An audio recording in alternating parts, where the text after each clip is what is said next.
I'm Chris Cangilla, and welcome to Our WWII Dad as we close out this limited podcast series with an episode we entitled A New Life. And this episode kind of focuses on Dad's return from the war, his single life, meeting our mom, and eventually us. And what I mean by us, of course, is myself and my 7 siblings, which definitely includes my fantastic co-host and brother, Ken Cangilla. Now, Ken, it's been quite a journey for our father, Louis T. Cangilla, who served as an Army private first-class soldier during World War II in Europe. Ken, we've gone over so much in this podcast. We really have looked at everything. What sticks with you the most? That's a great question. As I reflect on the journey, I think about, I was reading a book when I was on the trip, and I was in Europe, following in Dad's footsteps. And in this book, in the foreword, there was a quote that just really struck home for me and kind of resonates with my feelings about, the podcast we've been doing and why I went to Europe to retrace Dad's footsteps. And the quote's from T.K. Whipple, and it reads as follows. It says, all America lies at the end of the wilderness road, and our past is not a dead past, but still lives in us. Our forefathers had civilization inside themselves, the wild outside. We live in the civilization that they created, but within us, the wilderness still lingers. What they dreamed, we live, and what they lived, we dream. So as I looked through that and I thought about that when I was there, I was thinking, when Dad went into the Army at 18, he's a high school graduate, lives in a civilized world in Pittsburgh, Pennsylvania, and he's thrust into this wilderness of a warring Europe and a bloody conflict. And so he goes from having, civilization inside him to venturing out into that wilderness. And I think about the soldiers and what their dreams were when they were over there. And, they just dreamed of wanting peace and coming home and resuming a normal life is what their dreams were.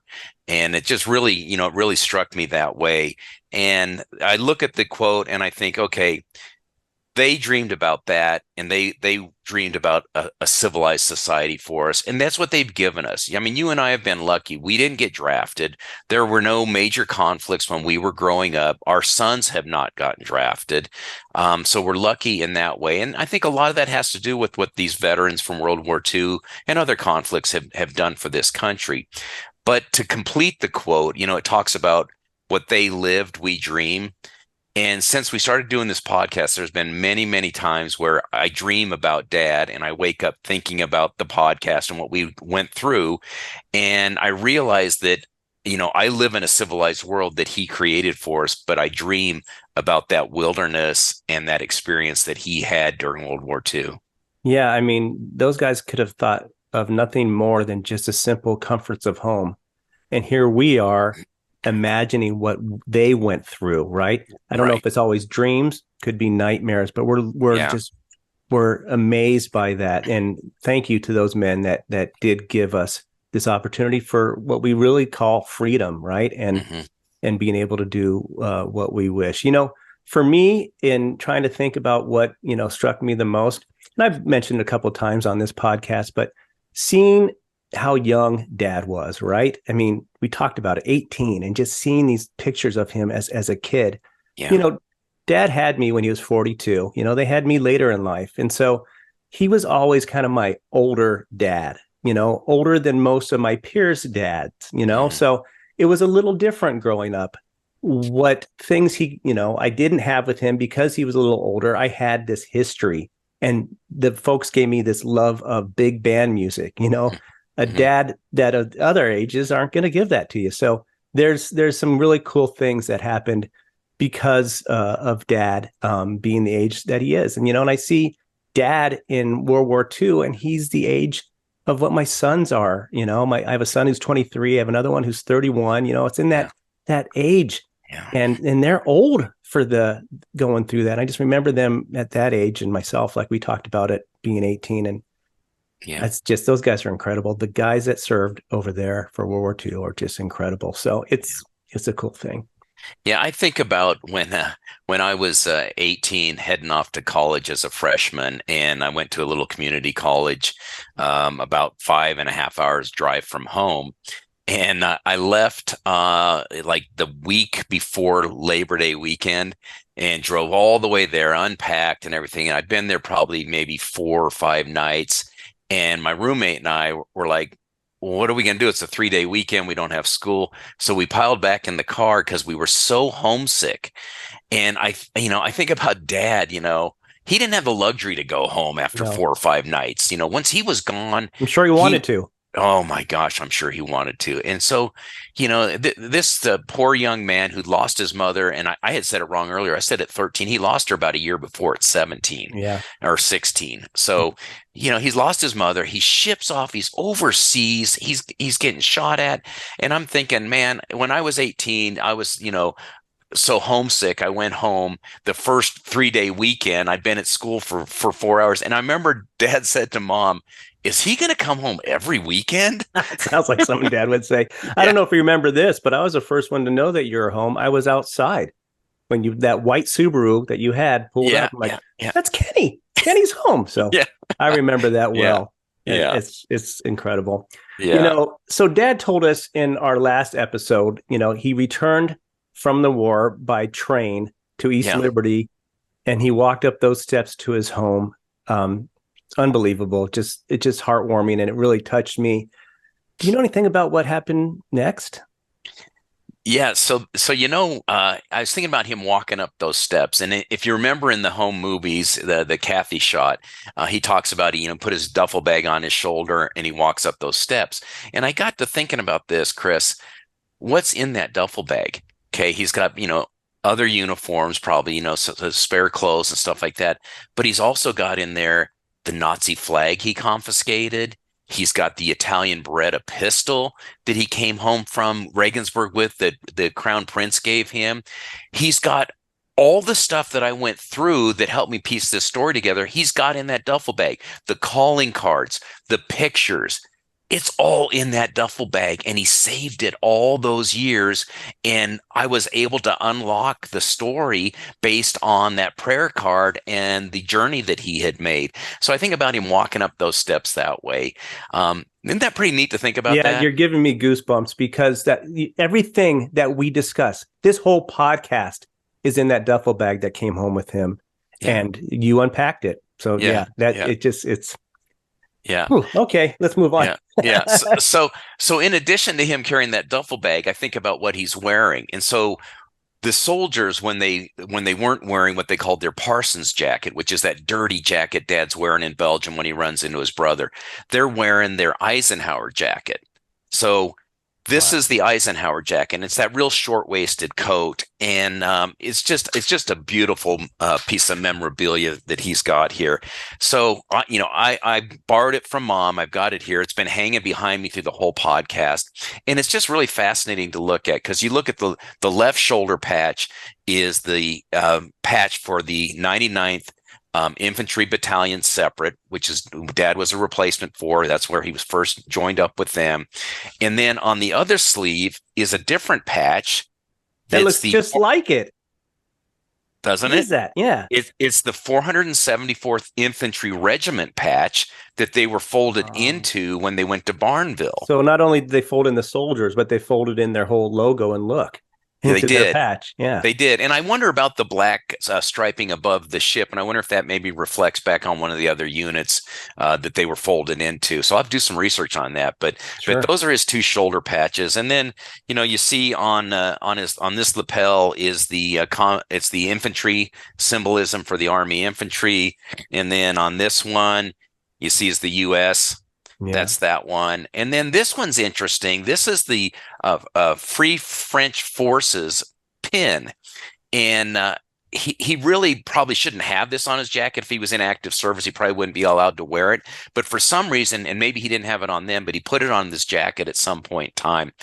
And I've reached out to various World War II guys, and nobody can pin down how he would have come across it. We haven't solved it yet. So it's a lingering mystery as to So did he go ahead. I was just going to say, so maybe someone who's watching or listening to this podcast can let us know if they know what surrounds that pin. Yeah. And then why would Dad and anybody in the 99th have it? That would be really interesting for us to find. So this quest continues. It does because there's got to be a story behind this. Did he trade somebody for it? Right. Did he do something that somebody gave it to him? Who knows? So it's a great jacket. And then on the sleeve, Yeah. there's 3 bars, and each bar represents 6 months of overseas service. So he's got 18 months, of overseas service. So and then he wore these couple of things on his left breast. So the top one is the combat infantryman's badge, and then the bottom one is the European, Africa, Middle East ribbon with 5 bronze stars. What do those stars represent? So the stars represent each of the 5 campaigns that the 99th fought in. So they list out each of the campaigns that he was active in, and the campaigns are missing from my notes. That's okay. I think we got them though. I think we can talk about them because I know one was France, right? Right. So there's Normandy. Yeah. Northern France, Rhineland, which was Aachen and Würselen, right? Aachen and Würselen, yeah. Rhineland, yep. And then of course they did now I'm forgetting it too. The Ardennes. Which is the Battle of the Bulge. Battle of the Bulge. And then you said there was something where they just were in Europe, like Central Europe, which would be like cleanup operations in Regensburg. Got it. So that's why there's 5 stars on the ribbon. That's so cool. Yeah, and then the other things that are pinned to his flag that we have are his Good Conduct Medal and his Victory in World War II medal, and his dog tags. Of course, we have, and of course, he had a St. Christopher's medal attached to his dog tags as well. Yeah, it did its job. It kept him safe. Yeah, that's incredible. And you know what? It was remarkable when you're showing both, here where you're showing the jacket live and some of the photos that we're sharing about the medals and the things on the jacket. Yeah. It's in such great shape. I mean, this thing is so old. I mean, gosh, it was 44, 45. So we're coming up on, 2024. Almost 80 years. Almost 80 years. And those medals and that hardware looks like it was minted 5 years ago. Yeah, it's in pristine condition. And, of course, I think all of us boys have at one time or another tried that jacket on. Yeah, doesn't fit. I mean, he was 5'6". Yeah, 128 pounds, I think, when he enlisted. I mean, he looks a little beefier when he got out because I think he'd earned it. He'd put some muscle on and really became a man. So and I think Dad even tried it on later in life, I remember him doing so, and it seemed to fit him okay. Maybe a little snug around the belly, but it fit him all right. Yeah, it did. You could tell it was his jacket, and I think he was very proud of that jacket, as he should be. All right. So outside of the war, once he's moved on to that, what was he doing for the next couple of years and as a single man? So his bachelor days are harder to piece together because, did you keep a lot of memorabilia of those sure days? Hope not. I hope no one finds out any information about that. Sure, the wife's in the next room. Right. Yeah, exactly. So I came across a few things that kind of gave me a glimpse of what he was probably like. I think he enjoyed a good time, especially, you come out of the Army. You've made a lot of friends. You've been hanging around with just guys, for 2 years. So he had a big group of friends he still hung out with and, went to the VFW with. And I found some pictures that are just really precious to me. And 2 of my favorites are from New Year's Eve, 1947. And in those pictures, he's in a really cool looking suit, and you can just tell he's having a good time. He's got some kind of beverage in his hand. I'm not sure what it was, but he had a beverage in his hand, and he's earned it. He's earned it, yeah. And everybody just looks so relaxed because now it's 2 years after the war. And there's another photo of him at that same time. He's fooling around in the kitchen with some guy playing the violin, and he's holding up a cap gun pistol at him. Who knows what they were doing, but it just goofing around. Good friends. Yeah, goofing around. Looked like a good time. I would have loved to have been there and sat across the table from him and had a beer and been able to see what our young bachelor dad was like. Seeing Dad in a different light than we were used to growing up. That's for sure. Yeah. Now, what other activities did he do? Was he doing anything? Yeah, so from what I can piece together, he played on the VFW football team, and man, you see the old uniforms they're in. I don't even know if their helmets had face masks back then. They probably Or any didn't. padding. Yeah, and there's a group photo of them. It's taken at some point in time, and he told me he played center, which I thought was interesting for a smaller guy, Yeah. but he played center, and Now, wait a minute. I see this photo. I don't see a circle that says me or any pointing to where I'm at in this group photo. yeah, isn't that funny? That's Yeah. one he didn't do it on because Maybe he grew up a little bit yeah, it could be. Yeah, yeah. for So sure. so that was neat. And then I came across other pictures of him out on the lake canoeing, being out in the forest with his buddies and doing things like that. So, and I know he's a big bowler. Right. He loved sports. He bowled a lot. They were a very good bowling group in East Liberty. They even won a championship. So I know bowling was really, really big to him. So he was a pretty athletic guy, and I think the whole family took after him from an athletic standpoint. Although mom can punt a football pretty well. She always wanted to punt. And I think she did when she was pregnant with me, and that could Yes. explain some things. But yeah, I mean, Yeah. for yeah, incredible. He had some really cool things that he did, and he got to enjoy himself for a couple years, of course, right after the war, right? Yeah, he did. He enjoyed himself, and one thing he told when he first got back, and this was on some of the movies that Kathy shot, is he had to go buy clothes. I mean, you're away for 2 years. He's outgrown his clothes. You can tell from looking at his earlier pictures in 43 to 1945. So he had to go buy clothes and shoes, and he commented on after wearing army boots for 2 years when he bought dress shoes, he couldn't believe how pointy the toes were on them because as I have a photo from my friend Folker wearing those boots, you can tell the toes were fairly Yeah, square on them, and so he gets home to the new fashions and the pointy toe dress shoes, and it's funny that stuck in his mind. He mentions it all those years later yeah, that the shoes were pointy. So yeah, he assimilated, and I'm sure he got into the swing of things. Went to college and really went through college quite quickly on the GI Bill so that he could get to work and start his career as a produce broker. yeah. Pretty cool. Yeah. We need to know more, though. We need to know more about this whole thing.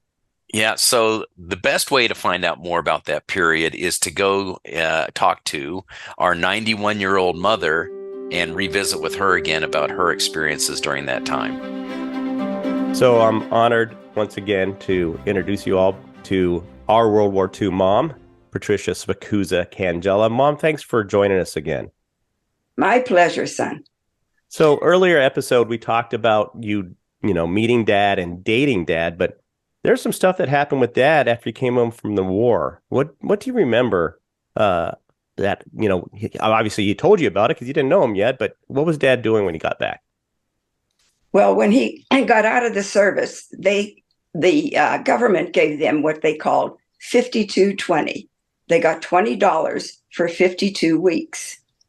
And then they gave him the opportunity to go to college for free. His brothers didn't take advantage of that. Your dad was the only one that did. And as I said before, he majored in accounting. And some of his friends went to Notre Dame and Pitt and Duquesne University, where your dad went. Then he graduated from there and started to work for Jerry Schwab. Like I said, we met there. Now, he ran around with a bunch of all Irishmen, except there was one Jewish boy, and my husband, the Italian. And they would sit around and drink beer and sing Italian songs. And your dad had a beautiful voice and knew all the words to the Irish songs. So we would, on Saturday nights, we would go to the American Legion, and they had a nice dance hall there, and we would dance. And he would have drinks, but he would order a Shirley Temple for me, and I would have ginger ale, and he would ask the waitress to put a cherry in it for me to make it look good. So we would do that. And then my dad took sick. He had a brain tumor and had surgery. And so I couldn't go out much. Your dad, God love him, he came up to my house and sat in my room where my dad had a bed in my room. And I took care of my dad and dated your father that way. So he must have been a pretty good guy. I think Yeah. we'll keep him. Yeah, I think so too. And then one by one, the guys got engaged, but we used to go to picnics and dances and movies and things like that, and really enjoyed those 2 years. And then one by one, they were getting married, and Daddy and I got married. And then a year later, we had Claudia, our oldest. And then you just kept coming and coming and coming down to Christopher, my eighth. That's right. Where and how did Dad propose, Mom? I don't think I've ever heard that story. Well, you won't believe this. He didn't have much money. And when I was dating him, I said to him, "Are you saving money?" And he said, "No." And I said, "You need to put at least 10% away and save money. You never know when you're going to need it." So he did do that. But he used to go bowling 3 nights a week. That took up quite a bit of his money. And he went golfing every chance he got. So this one time, he comes to my house on a Tuesday night, and it was near Valentine's Day, and he had a diamond ring for me. The reason he had a beautiful diamond ring for me was because he hit the numbers. It's like the Powerball or lottery. He hit the numbers, and he went and bought me my diamond ring that way. So that's how I got engaged. You said so many things that really explain some of our characteristics: playing golf, gambling, bowling. Yes. So yeah, we get some of that for sure. So Absolutely. So Dad graduated from college, Duquesne University, right? He's working for the other gentleman, and then he gets a job with C.H. Robinson, right? Is that how it works? Yes. Of course, as I've told you, boys, always work hard for the people for whom you are working, because other people are going to notice you. Well, they did notice your dad, and C.H. Robinson got a hold of Dad, and they said to him, "We'd like you to come work for us. How much is Jerry Schwab paying you?" My husband was getting $55 a week. He lied and said he was getting 60. So they paid him $65 a week. And he went to work for C.H. Robinson and worked for them for 33 years. And then you guys were in Pittsburgh? Yes. And how many children did you have in Pittsburgh before you moved? We had the 2 girls, Claudia and Linda. And then we moved. He was transferred to St. Louis. And we had Kathy, Lou, and Ken were all born in St. Louis. Then he was transferred, thank God, to Colorado, beautiful Colorado. And then you other children were born there. That's right. So that's Phil and Patty and myself. That's right. Rounding out the lot. You're the natives. Yeah. So it was a nice big family. And of course, we have 18 grandchildren now. And we're expecting our 23rd great-grandchild in August. There's a big group of us. Yeah. It's a lot of fun. Mom, to just go back in time a little bit, because all of those children you mentioned wouldn't be here unless Dad survived the war, which is part of what we're, breaking down in our talking. So when he came back from the war, did he ever talk about the war with you one-on-one? No one talked about the war. My sister's husband, Dick, never said a word to us about it. All of my husband's friends, they never talked about the war. And that's just too bad, because we didn't get to hear their experiences. But I guess that upset them so much. I remember, Ken, we would go to the movies and we would see newsreels. And then one by one, you would see these young men who were home on leave get up and walk out. They couldn't stand to watch it and to hear the noise of the guns and things. It just upset them so badly. Did that ever bother Dad? If like hearing a loud noise or any that kind of stuff, especially, in the younger years when you guys were first together, did you ever see him react in any way like that? Here's a funny thing that happened. I learned, and this was when we were here in Colorado, if your children woke up during the night and had a little nightmare, I couldn't get you back to sleep unless I would take you in the bathroom and get a warm washcloth and wipe your face. So that's what I would do. So your dad was taking his shower before he was getting ready to go to bed. And I went in the bathroom. Well, I didn't want the child to wake up completely. So I turned the light out, and your father immediately dropped down as low as he could get. Mm. And that's from the war. He said, I asked him about it later. He said, instinct. He said, something like that happens, you go down as low as you can.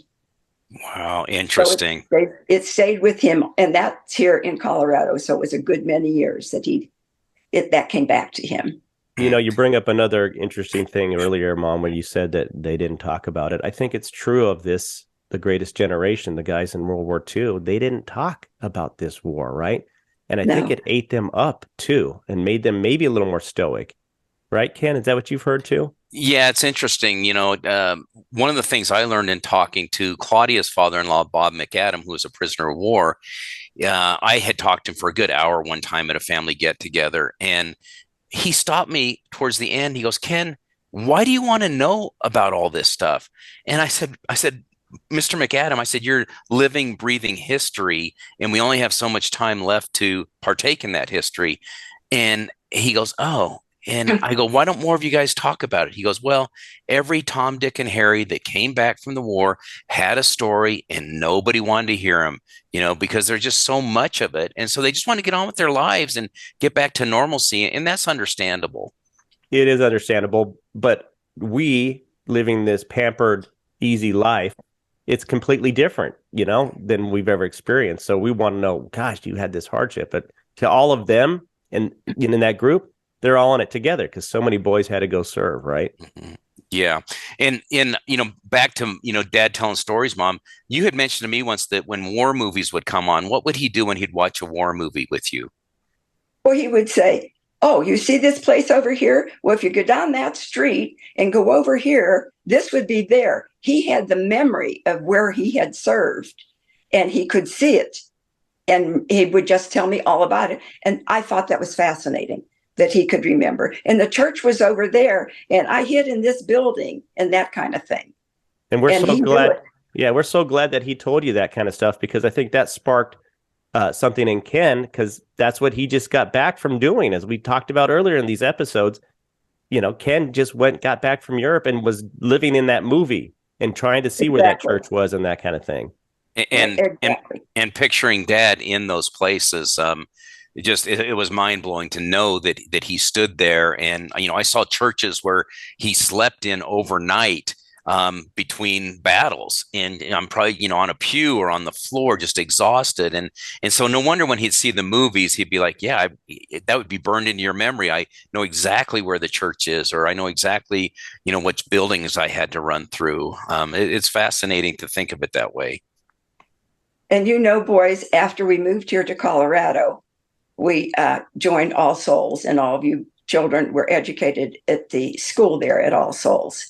And we made many good friends there. And those men had served too. Mm-hmm. And there was a man called Judge Morse. He worked for OSHA, and he had his leg shot off. And he had back then we used to call them wooden legs. I never saw it, so I don't know what his was made of. But he never talked about it. And then there was another gentleman that was in the Air Force, and he told the story once that he was flying the airplane, and he flew under a bridge and got into big trouble. So they had a few stories that we could hear that we enjoyed. But generally speaking, they didn't talk about it. We've seen a couple of those stories that Dad has shared with the kids and whatnot. Hey, Mom, before we let you go, if you had to think about it, and we're not giving you're putting you on your spot here a little bit, but what would you want people to know most about your husband, our World War II dad, Louis Cangilla? What would you want them to know most? He was a very generous man. He always helped out the little guy, whatever was needed. I remember None at All Souls, she was on a diet, and she asked him to get her a box of grapefruit because that was the grapefruit diet craze. And then Dr. Scavuzzo, our dentist, good Italian man, made his own spaghetti sauce. He would ask him to bring home some good crates of tomatoes so he could make his tomato sauce. And he was always helping out some way. He worked over at All Souls He did, he was a PTA president, booster club, and very active in the church, sang in the choir, was an usher. I can't remember even sitting in a pew with him. I'd take you kids to church, and I was there with you kids all the time. But he was doing his thing, serving the Lord. Mom, I remember at Dad's funeral, there was a part of the eulogy that talked about things that he did even while he was on dialysis. And what struck me was he did all of these charitable acts, and he never bragged about it. He never spoke about it. He did it quietly behind the scenes, and he didn't want people to know what he was doing, but he took care of the people around him. There was, when he was on dialysis, there was a young boy there, and he was mentally challenged. But he was probably in his late teens, and some group would bring him in. He was in some kind of a home, and they would put him on dialysis. Now, dialysis patients used to get very cold, and I always had a pillow for Dad and a blanket to keep him warm. This young boy didn't have anything, and he used to play with the little Matchbox car. And Dad said to me, Pat, I want you to go to the store and buy him a pillow and a blanket. So I did, and I gave it to one of the nurses. I said, would you be responsible to keep it clean for him? And she did. But he did things like that all the time. I guess when you think about his generosity and the kind of man he was, you had a good inclination about who that man was when he sat in that room with you and your father, when your father was ill. It was the same type of guy, right? That's right. And he had so many friends, I thought he can't be that bad because they all loved him. Well, thank God that you loved him as well. And thank you for sharing these stories and being with us. I know that many people are going to appreciate, hearing our lives, because it's truly an American story, right? I mean, it's what a lot of Americans went through. Guys came home from the war, they started their families, and they worked hard, and they gave everything they had to our country during the war and to their families once they got home. Yeah, yes, Mom. Go ahead. I'm sorry, Ben. Go ahead, Mom. I was going to say there was never a 4th of July or Memorial Day that Dad didn't put the flag and hang it outside our house. He loved his country. Yeah, and he showed it. And honestly, both you and Dad, in your own ways, raising 8 kids, did a fantastic job. You were hard on us when you needed to be hard on us, and you loved us nonstop, and it's really made a difference in our lives, and really helped us to become fathers to our sons and try to raise them, and daughters, and try to raise them the way you and Dad did. You guys set a great example because you're the greatest generation. Yes, I think the greatest generation is right, Kenny. And you boys are just wonderful. I'm so proud of all of you. And my daughters, too. Of course. Well, we're proud of you, Mom, and we love you so much. And thanks again for being part of, this story, which is our World War II dad, but you're the best. You're our World War II mom. Well, it's nice seeing both of you again. Love you both. Love you too, Mom. Wow, it's great hearing from Mom again. And I got to tell you, doing this project, I spent many hours over there going through the files and the credenza and just listening to her stories. And I heard some stories that I'd never heard before, like the naked gals on the White Cliffs of Dover, waving as they sailed home. I'd never heard that story before. So I really learned a lot. And, it makes me reflect that, that those of us that our parents are getting older, take some time and talk to them about the old days with them. Don't just share your news, but really talk to them about what their life was like. Because, man, it's just a treasure trove of things to learn from them. Yeah, and if you get an opportunity, try to record it too, because you will want it. Trust us. We're thankful that our sister recorded Dad back in '96, so we have those stories. So please record your parents, talk to them about their lives. Absolutely. Great advice. Thinking about Mom and seeing her tell us these stories. I mean, she's 91 and she's in fantastic shape. We've talked about it many times. I remember being at her house a couple of years back, and I know she did this, but I saw it happen. She rides her stationary bike in the family room in front of the TV, somewhat 20 miles. And there's not a lot of resistance on there, but she's pedaling for 20 miles. She's great. I mean, that's an incredible feat. and she still continues it. So no wonder she's 91 and healthy as she is. She really puts effort into it. Yeah, yeah, she really does. And she still mows her lawn, and it drives me crazy. Yeah, me too. Don't go out Yeah. and shovel the snow. Let somebody else come out. No, Right. I'm just going to get the top layer off. No, Mom. Yeah. Yeah. So, Mom went over what Dad did right after the war, and then, of course, going to college and being a produce broker and then getting married. What else do you know about him from, it's the early 50s, early to mid 50s, right? Yeah, just a couple of things I was able to find looking through the old photos and things like that. One of my favorite photos is a group of Dad and his friends coming out of church, and they're all, man, the guys just dressed. People don't dress like that anymore. They were dressed to the nines, and it looks like a Dean Martin, Frank Sinatra Rat Pack photo. These guys are so cool looking out on the street, and they just look so relaxed. And you look at those guys, and they're all veterans. And man, that had to feel good to be home and thankful coming out of church like that. So that's one of my favorite photos of them and memory of Dad in the early 50s. But he graduated, he got to work. Mom told the story about how he worked for her dad's competitor, Jerry Schaub, and after he did that, he went to work for C.H. Robinson. But I was thinking about him being a produce broker. He went to school and studied accounting, and I'm not sure how he got this first job as a produce broker. He ended up being in sales versus accounting, although he was always really good with math. Right. But you think about his history as a produce broker, and when his dad immigrated to America, he actually pushed a fruit and vegetable cart up and down the streets, selling stuff right off the cart to the neighbors. And when I was on my European trip, I went to Lascari in Sicily. And the first thing that happens when I'm walking down through the streets of Lascari is this truck drives by, and it's loaded with onions and garlic. And this guy's out the window yelling at everybody in Italian, "Hey, come out and get it. I got fresh stuff right here. You better buy it while you can." And I thought, man, Yeah.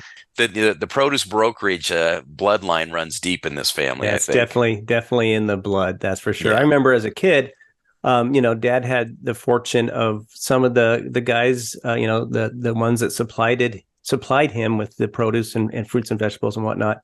Would say, yeah, we have some extras. Be happy to take those home to your family and that kind of stuff. And so we had things out of season.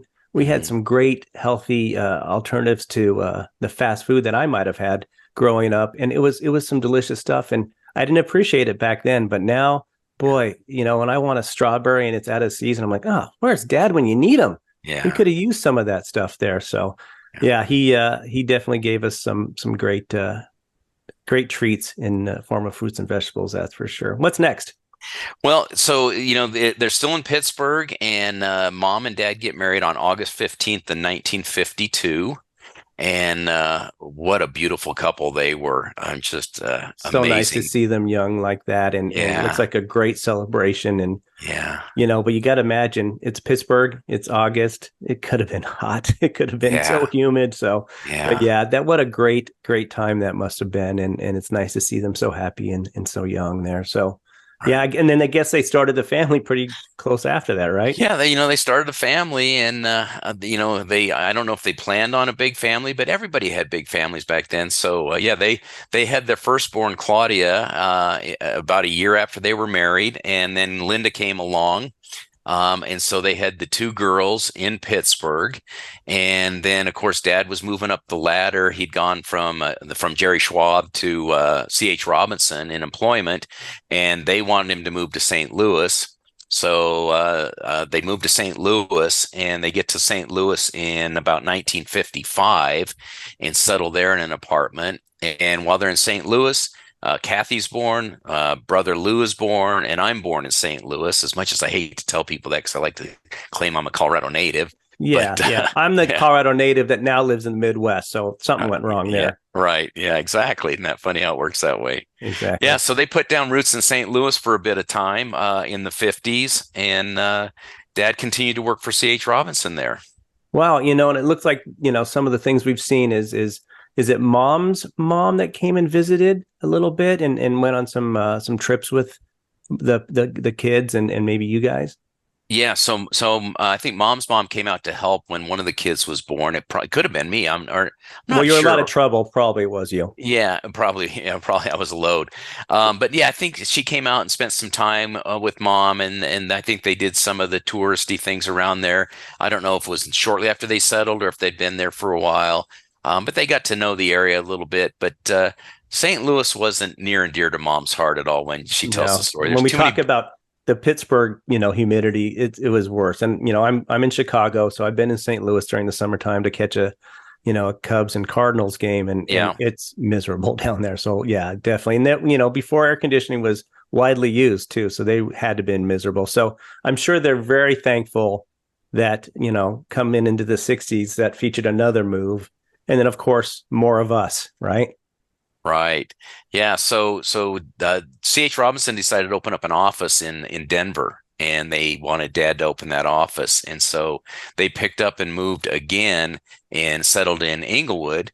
And they rented a small place, a house, not too far from where we grew up. And they were paying $125 a month in rent in the early 60s. And mom hated throwing that rent money away. And when the landlord raised the rent on her, she sat Dad down and she said, "We got to buy a house. We're not going to rent all our lives." And so she got a realtor. A realtor showed her this new development being built on Delaware called Delaware Heights. Can't you just picture it? And Yeah. sure enough, they had a home built, and the brood was already growing. So instead of having a garage put on it, mom said, "I want another bedroom, no garage." So that's, when you scraped your windows all those years now, you know why. Yeah. But we needed another bedroom. So they settled into the house on Delaware, and they only paid about $13,000 for that house in the early 60s. Wow, I thought it was 19,000, but you could be right. I don't know. We'll figure that out. Yeah. But yeah, it was amazing how inexpensive that was, and that leads me to something I was thinking about when you're telling these stories and what we heard from mom. I think our lives would have been a little different if Dad would be with somebody else, because Dad, would spend money, would gamble, maybe wouldn't keep track of everything. I think we owe everything to mom about being able to, she made sure Dad saved money, of course, for Yeah. the ring that we talked about earlier. And then, she didn't want to spend money and throw this money away for rent. She wanted to own something and she had a good head on her shoulders Mhm. for business, and also for being, frugal. And I know that's kind of led to you being, sharp in what you do.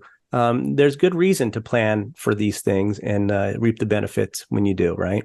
Yeah, Dad was a good earner, but Mom was definitely the saver and the planner, and she's, they were a good team together when it came For to sure. finances, and they made a lot of good decisions. Mom's 91, and Dad certainly left her with enough to live comfortably. She doesn't have to worry, so they were And very successful. she's been smart with her money and takes good Yeah, care of it. That's for sure. Okay. So that Delaware house, boy, yeah, it brings back so many memories. I mean, it's the only home that I truly knew.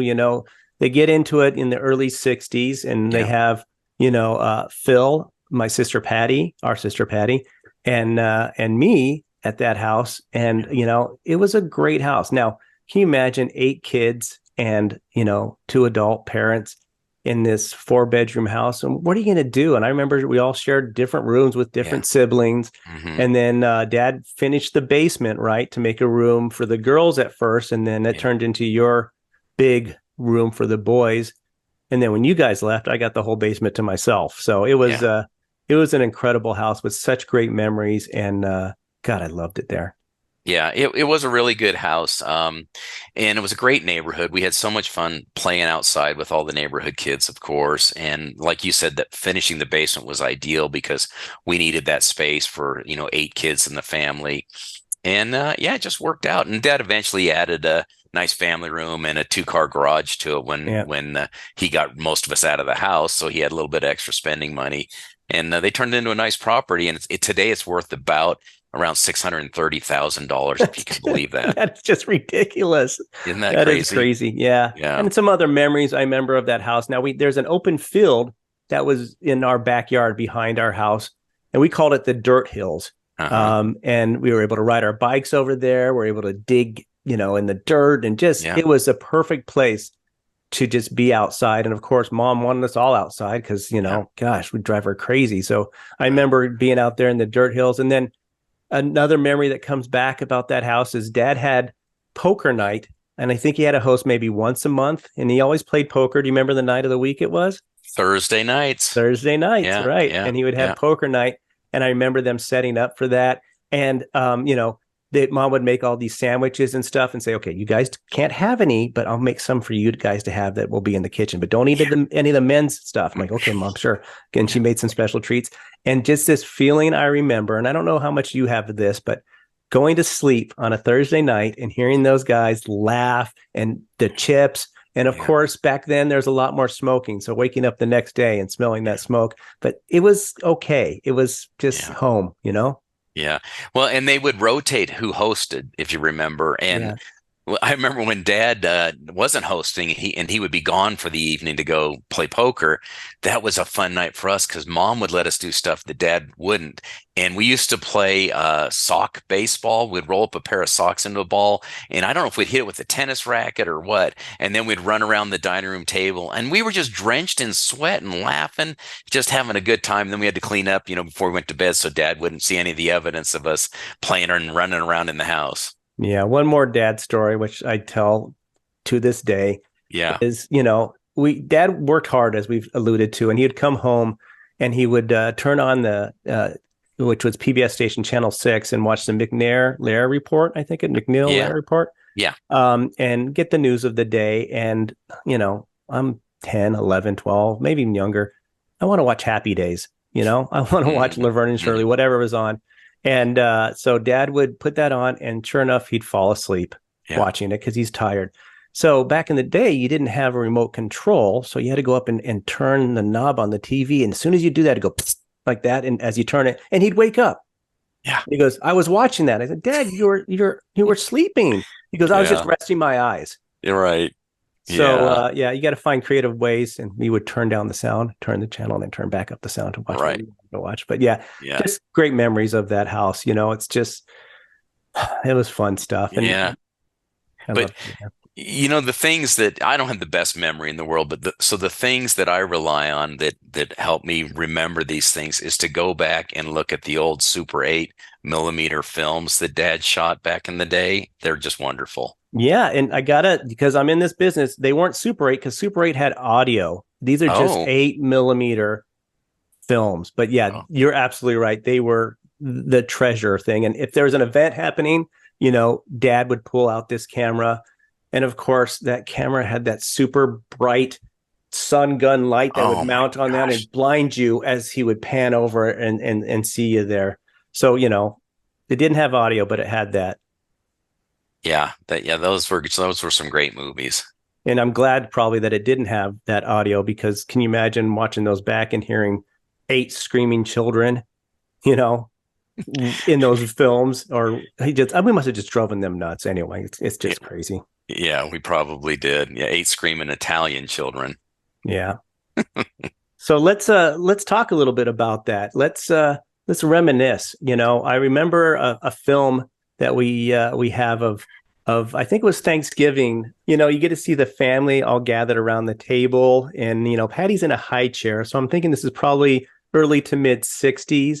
And you see Patty, and you see all the kids gathered around the table, and you see Dad eating. And you usually didn't get to see Dad very often because he was the one usually running the camera. That's probably why everybody's not blinded by that big light on this one. But it's just nice to see those Thanksgiving. Just sharing the meals and doing that. Those films are great. Yeah, they really are. And the video camera was kind of Dad's domain, but I have to say, I think Mom shot better footage because Dad would move the camera way too fast, as I'm sure shaky. It must drive you crazy being in the business. Yeah, he wasn't the best. And, I got great things from my father, and I'm thankful I didn't get that tack. Yeah. So. But he made a point of getting that camera out every Christmas, and he recorded a lot of our Christmases. And Christmas was always a big deal at our house. And, I wonder if it was because of Malmedy and the Christmas he spent there that he wanted to make a big deal out of it, or if that was Mom's influence. I don't know, or both of them together. But they always made a big deal out of Christmas. They just showered us with presents, and with 8 kids, that had to be a financial burden. I know they would save up all year to have money for the Christmas presents. And boy, we would get into that basement and just be blown away by presents scattered everywhere. And Dad would always start off the film, showing the date on the calendar, so we had at least a chance to see what year it was. I think it always was on the 25th, though. That never really changed, Dad.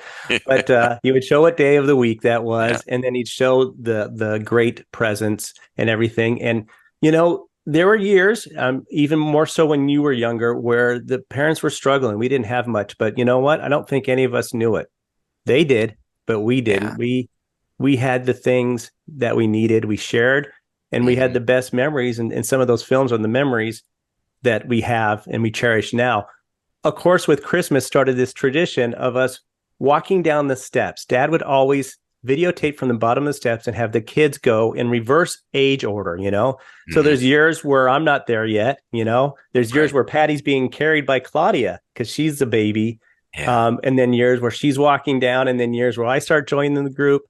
And we go down in age order, and it's just really nice to see everybody and they grow. And then, Claudia got married. So here her husband, Gary, is now joining the clan. And so it was just neat to do that. So much so that I drive my family nuts to this day that my adult children, I make walk down the stairs on Christmas morning. And they always, they oblige me to do that, but they think I'm crazy. And we probably thought Dad was crazy at that time, but it's one of my favorite memories about Christmas in the old films.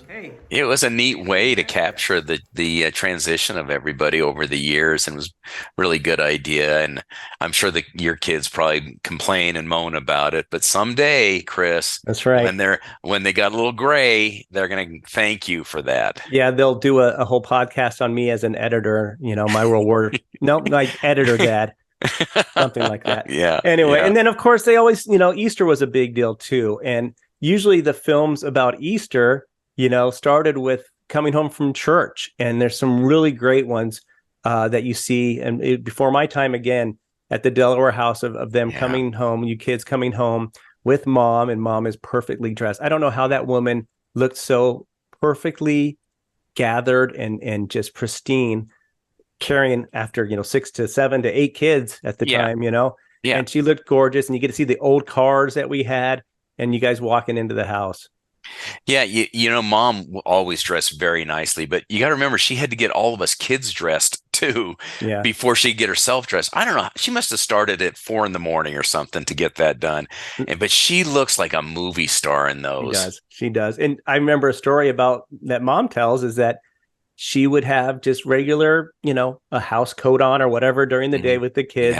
And she'd put on a new dress before Dad came home from work. Yeah. You think my wife might do that? No. I'm lucky if she even says hello. No, I'm kidding. It's just a different time. They would, she'd put on a new dress. It just baffles me on that. Yeah. So go ahead. Real quick, just add to that. You mentioned the cars, and I noticed, and I end up doing this too. I noticed when Dad was filming, he'd film everybody coming in, then he'd kind of film the cars a little bit. Like he wanted to record the cars he owned at a certain point in time, and it's great footage to see those old cars, And I found myself doing that over the years too. Going, oh, this is the old car we had when we went camping the first time, and it's fun to look back on those old beaters. Of course, I recognize the red Pontiac station wagon because we could all cram in there. And we used to go to the movies, like the drive-ins, and we used to hide, some of us, because you used to have to pay by the person. Right. And fold down seats in the back. Yep. So we'd hide a couple of us so we'd get in there a little cheaper. But that was a great car. What was that blue one? Do you remember what kind of car that was? So that was the Chevy Impala, and I think it was a 65 Chevy Impala. And that was my first car that I drove to high school. Oh, man. And I drove that thing all through high school and just beat the tar out of it. But it was a great old car. Yeah. And, it's just really neat to see those old vehicles and reminisce about the old times around Easter and all the other holidays.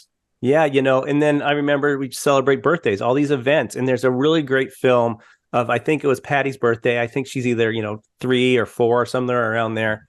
And it was just good to see all you guys at the ages that you were and how, just pristine and young and full of life and just all that stuff, and to see Mom and Dad and just those birthday videos or film, I should say, were great. And then, we lived in such a beautiful place in Colorado that we'd get up to the mountains as our vacation.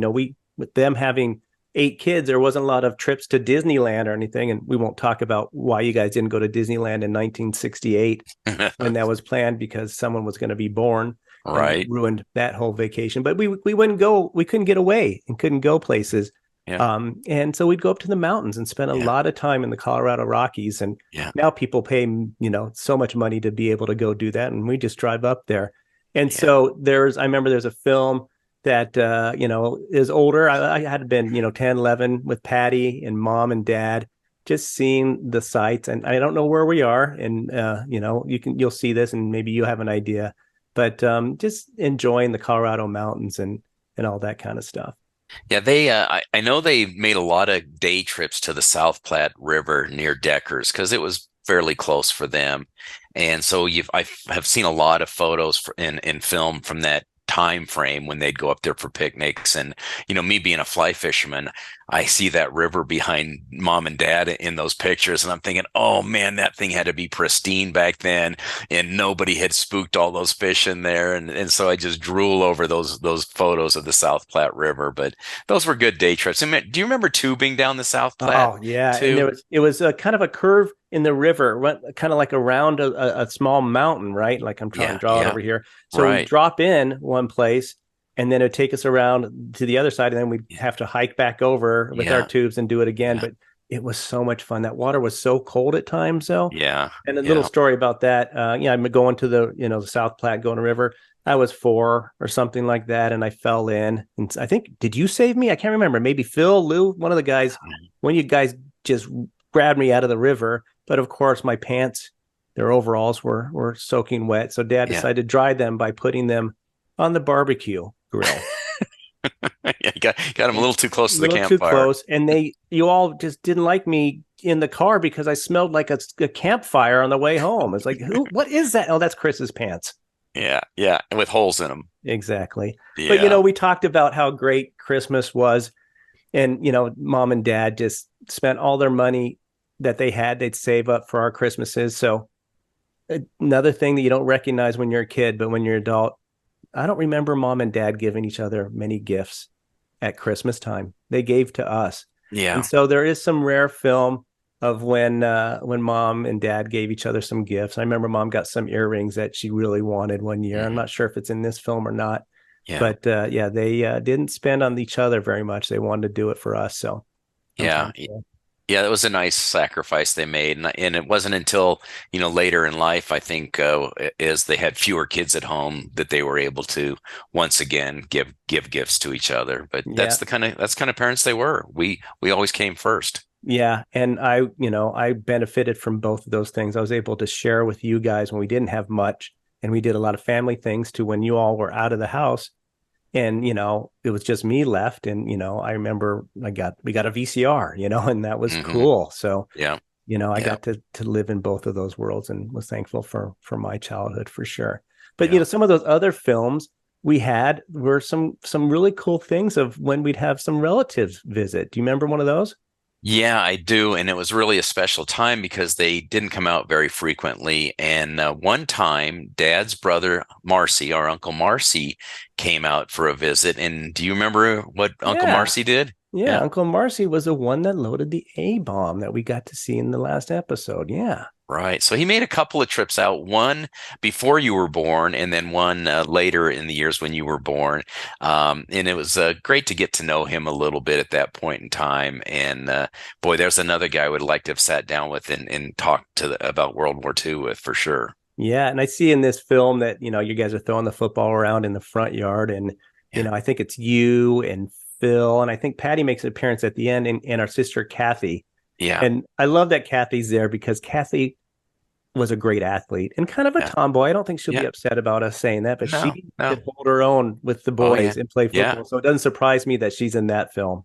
Yeah, absolutely. Yeah. So just great old memories. And, we didn't get to see a lot of the relatives over the years, but there was another brother that came out, if you recall. Yeah, it was really cool. Uncle Jamie came out and visited. Now, Uncle Jamie, of course, was the brother that Dad ran into in Belgium and has that great shot where, Dad's flicking his helmet. Yeah. And so, yeah, Uncle Jamie came out, and this is when I was around. I had to been, around, I think I'm always about 10 or 11 because I have no idea how old I'm in these photos. But, he was from Pittsburgh. I think he brought me a Pittsburgh hat that I'm wearing.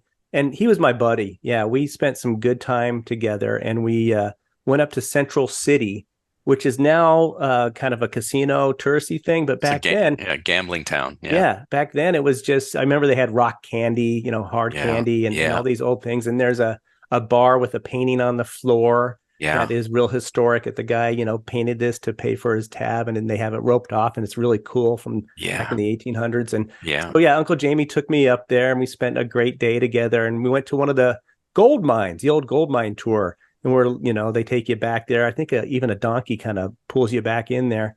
And Uncle Jamie liked his cigars. And I remember him we were on this cart and going into the mine, and the tour guide saying, "Sir, you got to put out the cigar. We're kind of deep in the mountain here, and there could be some gases and stuff." So Jamie didn't like that. Uncle Jamie didn't like that too much. Yeah. He was a good friend, and that was one of my cherished memories of growing up. But like you said, we didn't get a chance to see our relatives too much at all. And that's unfortunate. A lot of times, they're all back in Pittsburgh. And I know my wife has a ton of cousins that she kind of grew up with. And we kind of missed out on that a little bit. And it makes me sad. Yeah, we did. It would have been nice to know our cousins. And, as adults, you've gone with me. We've gone back to Pittsburgh with Mom years ago. I think 2016 was the last time we went back there with Mom, and Phil and Lou went with us. And so we got to visit with the relatives then and the cousins then. And I took my sons back there a few years ago, and we went to a Steelers game, or should I say Stillers game. Steelers. And went? Did Yins go? Yeah, Yins. Yeah. Okay. So we've had a chance to see our cousins as adults, but it doesn't really compare. But Mom's was closest with her sister Doris, and Doris and her husband Jerry, who she married after her first husband passed away and Jerry's wife had passed away. They would come out and see Mom and Dad and take a lot of trips together. So they were able to build that bond, and I know Mom really cherished that. Right, and Doris was the one that baked the brownies with the mechanical nut. Yeah, that was in there, not the actual, like a peanut that was in the thing, and got shipped back from Italy from Dick when he was there. Right. It's just great childhood memories. I love watching these old films and seeing the old photos, and we're so very fortunate that we have all of our 6 brothers and sisters still with us, so I don't know. Let's get to know them now. Hi, I'm our World War II dad's and mom's firstborn child, Claudia Cangilla McAdam. Hi, I'm our World War II dad and mom's second child. I'm Linda. Hi, I am our World War II dad's and mom's third child, Kathy. I'm our World War II dad's and mom's 4th child, and my name is Lou Cangilla. Hi, I'm our World War II mom and dad's 6th child, Philip Cangilla. Hi, I'm our World War II dad and mom's 7th child. I'm Patty. Well, I guess that makes me their 5th child. And I guess I'm the 8th. Well, I guess we can be on their screen this way. Once again, I'm last in line, but I kind of feel like this is like a Brady Bunch kind of thing. Ken, do me a favor. Look around a little bit.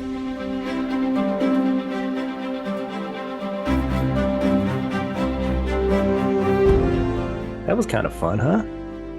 That was, and boy, that Cangilla crew cleans up pretty well. Not too bad. Not too bad for us being a little older than we were in those family films. Yeah. Let's get back to our story with Dad. It's getting into the 80s, right? Dad celebrated a big achievement, but it was also kind of a tough decade for him. Yeah.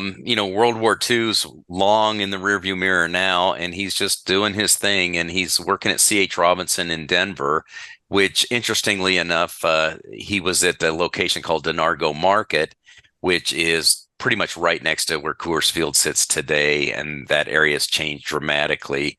But yeah, he worked at Denargo Market as a produce broker for many, many years before he retired in the mid 80s.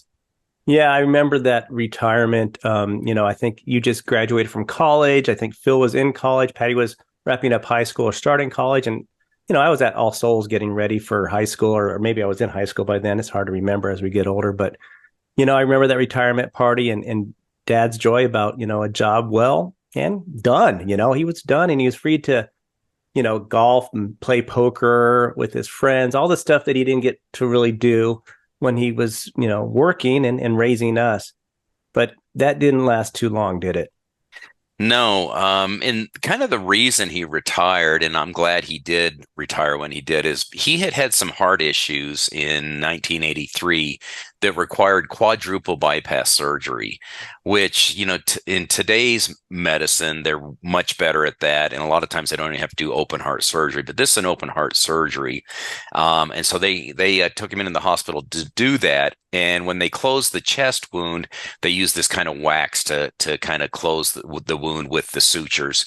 And Dad got a really bad infection from that wax, and it really put him down for a long time. He had a long hospital stay, and he finally recovered enough to go home. But it was a long haul. I think he was in the hospital for 2 or 3 months post surgery. Yeah, we almost lost him. It was quite scary. I'm in high school, so I'm absorbed in all my nonsense and really didn't hit home. And I'm sure you being older, it really was a scary time for all of us. But thank God that he recovered and did bounce back a bit and did some things that he loved doing. He got out on the golf course again, which I know is probably what drove him to recover. And did some charity golf and really had an opportunity to do some things that he loved doing so much, right? Yeah, he did. He loved golf, and it really worked out well that he retired at a younger age than most men would, because it gave him and Mom a chance to finally travel. They had some great times traveling together, and with Doris and Jerry. So they finally kind of got their reward for a life, well lived and with all their hard work. So they did get some fun, but eventually the infection in his chest had caused him to be on a lot of antibiotics. And those antibiotics damaged his kidneys. So he had to go to dialysis. And I don't know how often it was, once a week, twice a week, things like that. And probably more and more as time went on, he had to go to dialysis. And he never complained about it. He was really, really a tough guy about all that stuff, never bemoaned it at all. And Mom took him and took care of him. Like, Mom's practically a nurse anyway, as we all know. And she took really good care of him all through those dialysis treatments. Yeah, you're right. I didn't ever hear Dad complain about anything that was going on with him. He'd complain about us and us being annoying, but he never complained about what he was going through. And he would always just want a little bigger slice of cake, and then the cake wouldn't be there. And I think he depended on some of his daughter-in-laws to maybe give him a little bigger slice of cake, even though he's not supposed to have that stuff. But Mom took very good care of him. I mean, she's a saint. But we kind of saw Mom slipping a little bit in not keeping good care of herself. That happens a lot with couples, that they give everything to their spouse, especially when they're sick and they aren't taking care of themselves and getting sleep and rest. So it was hard on Mom as much as it was hard on Dad. Sure it was. Yeah. So go ahead. No, you have to do this one, buddy. All right. So, the dialysis took its toll on Dad. And, I remember I was on a business trip in Las Vegas and I was in a meeting, and my wife calls, and I step out of the meeting, and she said, "Hey, your dad collapsed after dialysis. You need to get home." Yeah. And, I had to make the long trip home, and she called me at the airport and before I got on the plane in Vegas, and she had given me the news that he had passed away. Yeah, it was extremely tough. And it was odd because the month before he passed away is the month I moved to Chicago. And I booked a flight home on November 12th, the day he died, to gather up and pack up my house. Our brother Lou was going to help me load up the truck and move all that stuff to Chicago. And Mom said one of Dad's last words was, I got to go over and see if those boys are packing up the house right.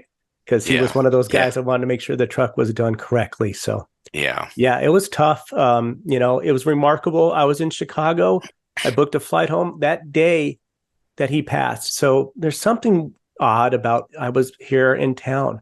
You and I were the only ones that were out of town, the day before or whatever. Everybody else was still in Colorado.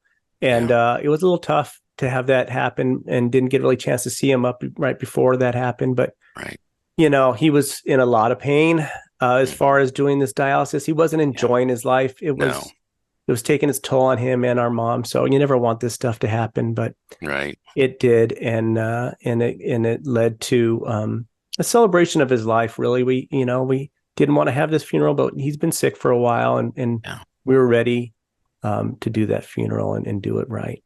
Yeah, it was a beautiful ceremony. It was at All Souls Church, which is where Dad had volunteered all the years, sang in the choir, ushered, paid for all of us kids to go to school there, which had to be a burden.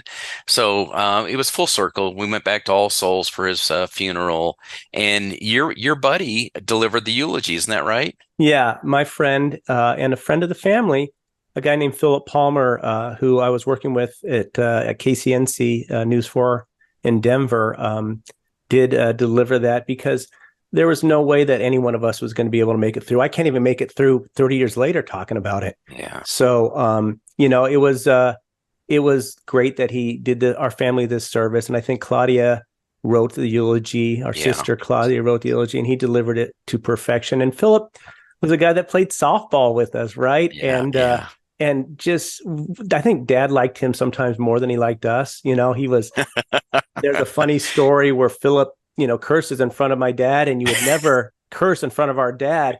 And Dad's like, what did he say? He was all interested in this stuff. I'm like, if I would have said it, you would have been mad at me. So he loved Philip. Yeah. And I remember, we played softball with him. And I remember this story. I would run our Channel 4 team, a softball team, and people couldn't always play. And I'd always ask them, can you help out? Is there somebody that can help out? Right. And I had you guys play, like, can you come play? And I would always have to wrangle people in there, and you need, 9 or 10 to play. And I didn't have enough. And I was telling Mom about it. And Mom said, you know what your father just said to me? I said, no. And this is late. This is Dad's, pretty sick. Yeah. He goes, honey, I don't think I can run. But if Chris needs somebody on his team, I think I could probably catch. So here's this man, a dialysis patient that could, barely, he could walk, but took a lot of toll on him, that said he would catch. And that's just one of those things that he would do for us. Yeah, he wanted to come out and play catcher, and Mom had to, I think, hold him back. He was chomping at the bit. And, when he was in Tilf, Belgium, those guys played flag football and they played softball when they were there and in Norway.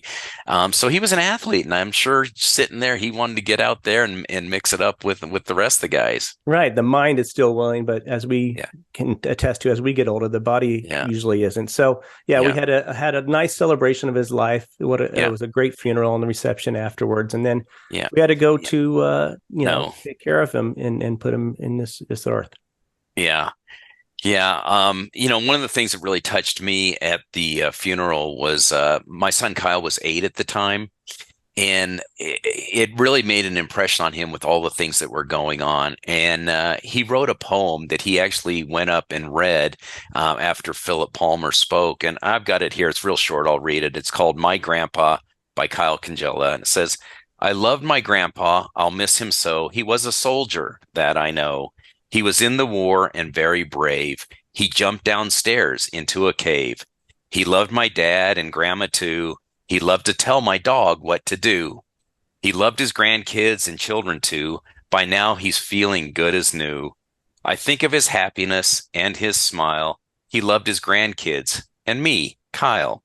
He spoiled us with treats all the years, and he pulled money out of our ears. I feel sad and good. I really should. Grandpa's probably golfing like I knew he would. Wow. I've forgotten about that poem. And it does speak of all that, jumping into that cave. That's that story we talked about when he was a runner and running down those buildings and, getting shot at, and he dove into the building. So Kyle, at his young age, remembered those stories from Dad. and that how much of being a soldier was important to him. Yeah. And of course, golf, right? Yeah, So that's exactly. wonderful. Yeah. So Yeah. we made the trip out to Fort Logan, right, where Dad Yeah. was buried. Yeah. What a beautiful place that is, huh?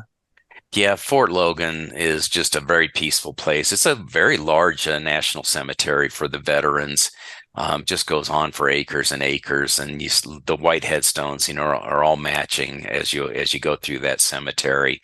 And of course, as a veteran, Dad got the military send off. He had a flag draped coffin, and the color guard was there to fold the flag. And our brother Lou did a really nice gesture and built a really neat cabinet to put the triangular shaped folded flag inside of. And to this day, it's in Mom's living room. Yeah, I love looking at that when I do go visit Mom. Yeah. So I told the story that it was, me flying back home to make my final move to Chicago with my brother Lou. We Yeah. packed up the house, and we had this rented truck, and I had to get back to work. So Mom, being the stoic carry on, right? Like, don't worry, but carry on. Yeah, right. Says, okay, you boys drive the rented truck, this 20-foot truck, to the cemetery for Dad's funeral, because I want you guys to leave right afterwards, because Chris has to get back to his job in Chicago. I was there a month, and she's worried that I was making a bad impression. And so, here we are, all our cars in this yellow big truck at the cemetery. And we went through an emotional, burial with Dad, and hugged all of you. And Lou and I got in the truck, started the 16-hour drive to Chicago, and probably for the first hour or two, rode in silence. Yeah. Because what are you supposed to do? How are you supposed to have a conversation after you just buried your father? So it was a very emotional day, and something I'll truly remember about my move here. And, I've been here since, 1997, it's just crazy. Yeah. You guys must have been emotionally exhausted and physically exhausted after driving that far and doing all that. Yeah, it was a tough trip, but, Dad's been gone for a little over 25 years now. And some days it seems like, he was here just yesterday, and then others just seem so far long ago. Yeah. In those 25 years, I've gotten married, my wife, Lauren, and we started my own family with Brody and Cal and my daughter, Sydney. And, it's unfortunate Dad didn't get a chance to meet them. They didn't get a chance to meet him. Yeah. But, it's nice to be a father and know what he went through to take care of his family. And I learned a lot from both of those guys. Yeah. When he was sick in the hospital back in 83, 84, we almost lost him then. And I can remember, and this is why I can relate to what you're saying. I can remember I was graduated from college and just working. And I remember thinking when Claudia called me and said, you need to get down here. He might not make it. Thinking that he's never going to see me get married. He's never going to meet my kids if I have kids and things like that. Fortunately for me, because I'm older than you, and he lived longer, and the doctors really helped him get a few more years from the mid 80s until 97, that he was able to go to my wedding and meet my wife, who used to give him neck rubs when he wasn't feeling good. And he got to meet both Kyle and Wes. And of course, made an impression on Kyle being 8. Wes was only 4 when he passed. So Wes has very limited memories. But yeah, I'm fortunate that I got that little bit of time with him. And I feel bad for you that you didn't get to experience those same things with him. Yeah, it's just a little bit different, but, it had a different impact on me. So maybe hopefully made me a better father. But, you spoke of Kyle reading that incredible poem that he wrote, but he had a special connection with our World War II dad, didn't he? He did, I think he was old enough to really have spent a good time with him and really enjoy being around him. And, Dad was so good with the grandkids. He really loved them up and played with them, and probably more so than us, because he was a busy man when we were kids, So it really made an impression on Kyle. And, we talked about it in one of the other episodes about me finding a penny in Europe and the whole pennies from heaven thing. And Kyle knew that story about pennies from heaven. So, when he turned 18, he wanted to get a tattoo. And, I said, you're a man, you do what you want to do. He went and got a tattoo, and he got a tattoo of a penny on his arm to remember Grandpa by. And I thought that was really touching. Yeah, they had a really special connection. And, you just wish that you had an opportunity to talk to Dad more. I know you did, when you're doing all the research for this, and when we talked about this podcast, and just for that reason alone, I'd love to have an opportunity to talk to him. Yeah. Can you imagine the conversations we could have with him now, Chris, that we're more educated on what he went through, and we understand him better as a grown man now that, that we've grown up and raised families. We could really have some great conversations. Yeah, So it's a different perspective when you come at it from being an adult than being a child, as you can attest, and I'm attesting to now, we have grown adult children, and as they grow up, it seems like they catch up to us in age because we have shared experience. And, I know your oldest son, Kyle, who we've talked a lot about, just had his first child. So it's this whole new experience that you guys are sharing. Yeah. And it's really cool. Yeah, you did a great job with all this research, of course. And then you did your trip to Europe, retracing his step, but why couldn't he have helped? It would have been a lot easier. Maybe we wouldn't have had a podcast. I don't know. Maybe he'd be on it, but he could have helped a little bit, don't you think? Yeah, I think in his own way, he did help. He had his finger on my shoulder, putting me in the right places in Tilth and Malmedy. So he was there. He was there. I think you're right. All right. So before we wrap up this series, we have some future plans. Ken, you want to try to help us fill in our viewers and listeners? Yeah, so God, that the Europe trip was really fantastic for me, and not only did I get to walk in Dad's footsteps, but there's so many good sights to see over there relative to World War II that I went and visited the majority of the big sites, and there's a lot I want to share with you that's not really the experiences of our World War II dad. He didn't fight in some of these campaigns, but the men that did fight were somebody else's dad or brother or uncle. And so in a future episode, I want to share some of those locations with you and talk about my experiences at those locations in World War II. Yeah, I think that's a great plan. We've talked about this. So in the fall, we're going to try to release an epilogue episode that kind of shows all those sites and talks about the things that Ken saw that were with the other dads before they're even fathers, right?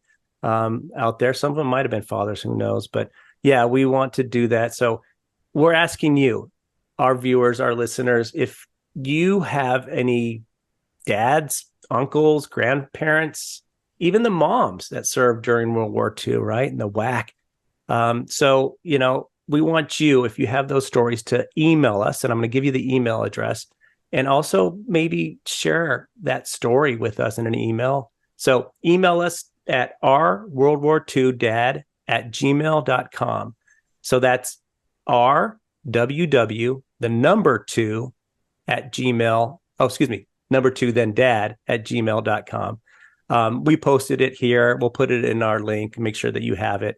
But please email us your story, but also maybe record a short video of yourself, kind of like we did with our siblings did, where they shot themselves, telling us that story. Maybe your most treasured memory of your relative serving in World War II. And we'd love to feature some of those in our epilogue episode. But, keep them short, keep them to 30 seconds, but email us as much as you want and tell us the story. We'd really appreciate it. And I think it's important to share. I mean, we've gotten some great responses already, right, Ken? We have. And it's really great to get these responses and see other World War II dads and the pride that these men and women have of sharing those stories with us, because they were the greatest generation, and they really sacrificed a lot for us, not just World War II, but leading up to the war, and then of course after the war they had to come home and start their lives. So yeah, keep them coming, because what we've seen so far is really fun to look at and really adds some visual interest for us. Absolutely. So thank you for those that have already shared, and please look at that email, send us some stuff. We'd love to connect with you more on all that. Yeah. So, I was thinking about and hoping that I would come up with something profound to say at the end of this limited series, but, all I have is profound gratitude. And it's to you, Ken, for doing all this research on Dad and traveling to Europe and, retracing his steps, and then agreeing to take this journey with me in doing this podcast. Well, thanks, Chris. But I got to say, it was your idea. You teased me about doing the whole PowerPoint presentation when I would share snippets from Europe with you. And you had the brilliant idea to put this together. And, from my seat, it feels like I'm just rambling on about things I did and saw. But when you pull it all together with the pictures and the before and afters and the segues and all that magic that you do behind the scenes, man, Chris, it just really made it impactful for me. And I know my wife's enjoyed it too. And I've talked to other family members that are, very impressed by it. And it's just a great record of Dad's history and Mom's history. We're so fortunate to have the parents that we had. And it just makes me really reflect on that and really thankful that our World War II dad and our World War II mom were the ones that we got. Absolutely. And thank you for your kind comments. It's, a labor of love. We talk on Saturdays, usually when I'm putting this together, and, you're like, is it done yet? I'm like, not done yet.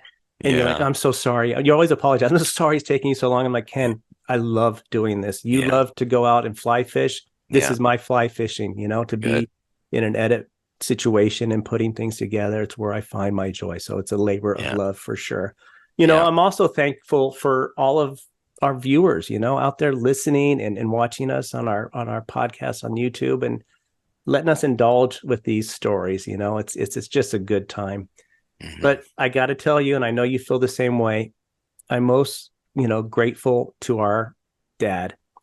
Like many other fathers, that they, like we said, they might not have been fathers at the time, but there probably were going to be fathers because that generation took care of people. Like many of those other fathers that gave of themselves to make sure that we had all that we have today. So thank you to them, and thank you to our World War II dad.